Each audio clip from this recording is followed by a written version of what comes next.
Рахмат, Дастан Экаспи. Саламатсыздар, урматтуу коллегалар, урматтуу президенттин өкүлү, урматтуу өкмөттүн өкүлү. Мына быйыл 2018 жылдагы акырына чыгып келе жатат. Мына быйылкы жылды президент региондорду өнүктүрүү жылы деп атады эле. Мына ушуга карата мен айтып кетер элем, ушу мамлекеттик телевидение, массалык маалымат каражаттары аркылуу ушу региондогу жөнөкөй баягы мугалим, врач, фермер, ишкерлерди биз мыктыларын чыгарсак. Анткени көрүп атабыз, акыркы убакта жалаң эле министрлер, замминистрлер, акимдер өздөрүнүн жылдын мыктысы дейт дагы, сүрөттөрүн толтуруп атат газеталарга. Эл тажап бүттү. Мына ушул нерсеге биз региондо жөнөкөй ушу элдин турмушун көтөргөн, жумуш менен камсыз кылган, салык төлөгөн, мугалим, ошо тарбия берген, элдин ден соолугун караган биздин жөнөкөй адамдарыбыз бар, толтура. Эч качан мактанбай өзүнүн ишин кылган. Мына ошон адамдарды чыгарышыбыз керек биз. Анан керек болсо ошол мыкты, өзүн мыкты деп эсептеп ошо чыгарткан министр, акимдер ошол жерге чыгып сурайлычы, эмне иш кылып мыкты болдуңар депчи.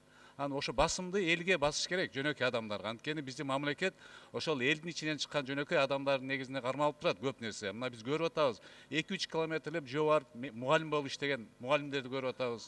Мектепте балдарды тарбия берген, ошол эле элдердин ден соолугун караган врачтарды көрүп атабыз, жөө барып иштеп жүргөн. Мына ошондорду чыгарайлы. Ошон үчүн мамлекеттик телевидениелер буга көңүл буруш керек.